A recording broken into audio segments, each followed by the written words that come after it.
สวัสดีครับผมวันนี้ครับผมได้บอกกับปูสิงห์ครับอีกรอบหนึ่งงวดที่ผ่านมาเมื่อกี้ครับเราบอกความฝันถามว่าเลขของปู่สิงห์เข้าไหมก็แค่32ครับแต่ถ้าหากว่าย้อนไปงวดก่อนครับเราฝันความฝันของเราคือเลข536มันมาออกงวดที่ผ่านมานั่นแหละครับมื้อนี้ผมกะบอกแล้วว่าปูมีความฝันบอกวันนี้ ปูเลยว่าอุ้ยเมื่อกี้เลขมันบ่เข้าละเลขมันบ่เข้าเด้อเมื่อกี้เด้อสิให้เว้าอีกอยู่บ่ประมาณนั้นผมก็เลยว่าบ่เป็นหยังครับเลขของปูจังได๋บ่ปูฝันแล้วก็เขามาบอกเลข536แล้วก็จำบ่ได้ครับว่าเราเคยฝันได้เลข536แต่เพียงแค่ได้ว่ามันไม่ตรงงวดแค่นั้นเองแต่เลขของเราเนาะทั้ง3ตัวโต๊ดแล้วก็2ตัวล่างทั้ง536หรือ32นั่นแหละครับมื้อนี้ผมก็เลยบอกว่า เราเข้าฟันให้ผมฟังนะครับผมอยากจะเอาแนวทางตัวเลขเพื่อจะได้เอาเลขของเราครับไปเปรียบเทียบกับของผู้อื่นเบิ่งสินะอย่างน้อยก็ได้เอาข้อมูลนะครับไปวิเคราะห์สินะครับมื้อนี้ครับปูแล้วก็เราก็ฝันให้ผมฟังแหละแล้วก็ฝันหลังจากที่ว่าเลขออกเหมือนกันเราฝันงวดนี้บ่แน่นะครับอาจจะมากก็ได้เราบอกว่าผีใต้หงส์บอกเลขอาจจะมาเหมือนกับงวด536ก็เป็นไปได้ความฝันของเราครับปกติเราจะฝันช่วงเวลาสายๆหรืออย่างที่ประมาณนี้แต่นี่คือเป็นช่วงเวลาดึกๆประมาณเที่ยงคืนแล้วมีคนมาเรียกปู่สิงห์อยู่ในกุฏิปู่สิงห์เรากับบริคืดย่านเราบริคืดจังเลยแล้วก็ลงจากกุฏิมา แล้วก็มาเปิดประตูแล้วก็ชะเง้อข้อเบิงผู้ใดน้อมาส่งบางกุฏิของแต่ละวัดบางวัดเนี่ยมันจะเป็น2ชั้นบางวัดก็จะเป็นชั้นเดียวติดพื้นแต่สำหรับกุฏิของปู่สิงห์เนี่ยคือเราจะเป็นกุฏิ2ชั้นข้างล่างคือจะเป็นโล่งข้างบนจะเป็นไม้แล้วแกก็เปิดประตูออกมาแล้วก็ชะเง้อคอลงมาข้างล่างเราก็เห็นลักษณะคล้ายๆกับคนแก่คนหนึ่งนะผู้ชายแต่ถ้าเปรียบเทียบลักษณะเหมือนกับมัคคทายกโอ้แต่ปู่สิงห์ไม่ได้ตอบนะว่า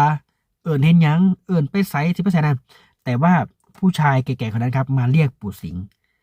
ลักษณะเหมือนกับว่าให้ปู่สิงห์ตามไปปู่สิงห์เล่ากับบริถามนี่เลยว่าไปไสปู่สิงห์เล่ากับไปเอาจีวรของเรามาห่มไม่ได้บริห่มนี่ดอกแล้วก็เอามาผาดแล้วก็ลงจากกุฏิเดินตามผู้ชายแก่ๆคนนั้นไปผู้ชายแก่ๆคนนั้นปู่สิงห์ไม่รู้จัก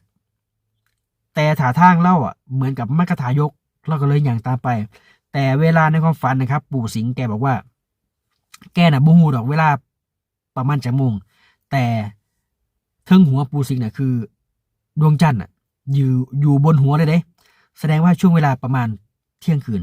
เราก็คิดว่าประมาณเที่ยงคืนเราก็ย่างตามไปครับตามไปเอ้าคือบ่พาข่อยย่างออกหน้าวัดแต่ทำไมต้องพาข่อยย่างออกหลังวัดแต่ก็ไม่กล้าถามแล้วก็ย่างตามก็เลยถามว่าปูคือแนมเห็นทางเมื่อที่ผมว่าเมื่อกี้คือดวงจันทร์เที่ยงคืนอยู่บนหัวมันสว่างจ้าเลยนะเห็นหอดทางยางเห็นหอดเงาเจ้าของเราก็เลยว่าแนมเห็นชัดเจนเลยแต่ไม่รู้แค่ว่ามัคคทายกคนนั้นคือเป็นใครเราก็ย่างตามไปเรื่อยๆแต่มันแปลกตรงที่ว่าเขาไม่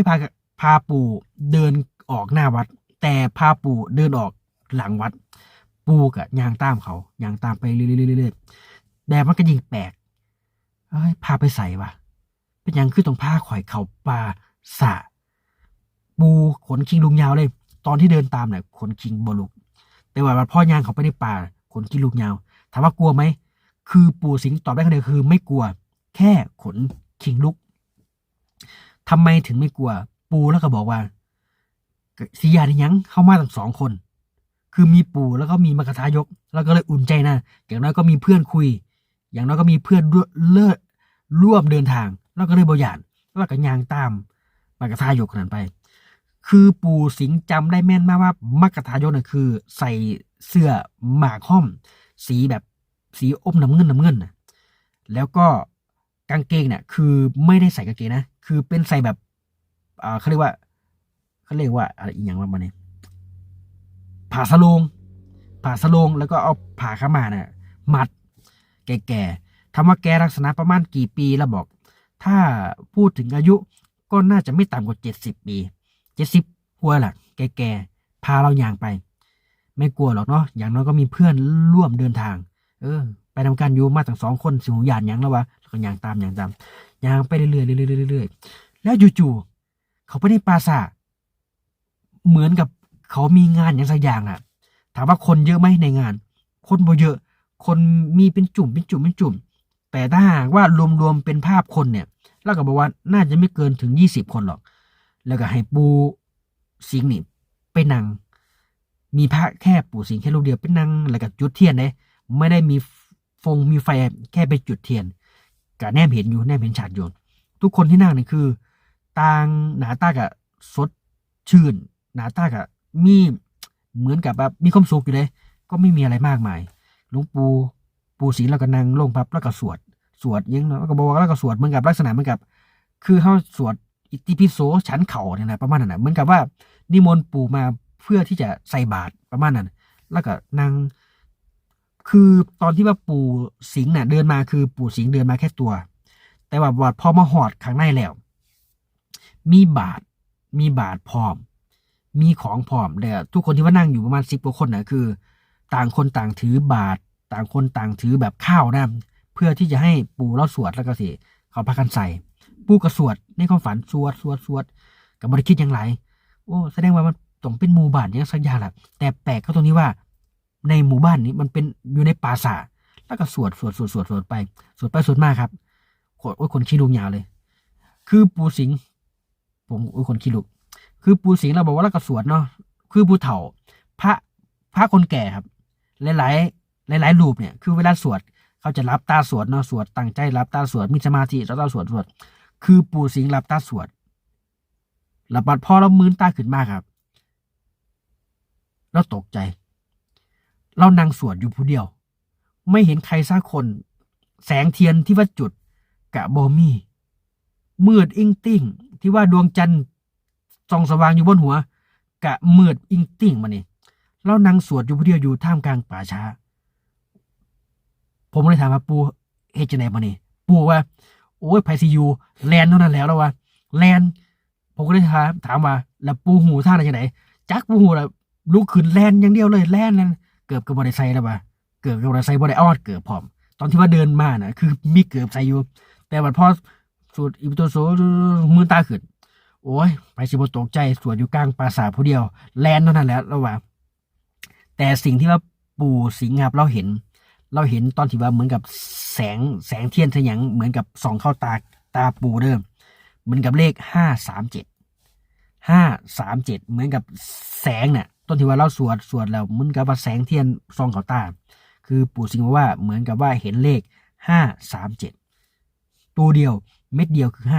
537แต่เวลาซื้อเลขปู่แล้วก็บอกว่าถ้าเป็นผีก็ต้องเป็น037ปู่เป็นพระหรืออาจจะเป็น837เนาะก็แล้วแต่ทุกคนเด้อแต่ว่าปูเห็นตอนที่ว่าปูท่องมุ่นคือ537นี่คือตัวเลขของปูสิงห์ฟังไปมาเมื่อเถอะกับทั้งอยากหัวทั้งเป็นตาหยาดน้ำนะครับก็แล้วแต่ความฝันเนาะแล้วแต่ตัวเลขคือตัวเลขมันบ่หลายแล้วครับคือเราเห็นแค่537ตัวเดียวอยู่ในตาเราแต่บางคนก็จะว่าเป็นผีแน่ก็ใส่0เป็นพระแน่ก็ใส่8ก็แล้วแต่ครับก็ลองพิจารณาบ้างครับวันที่1 เมษายน68กับขอทุกครับช่วยเรียนมันคนที่ว่าทักมาสอบถามตุ่มทักเรียนกับทักมาสอบถามอะไรครับกับขอบคุณทุกท่านครับผม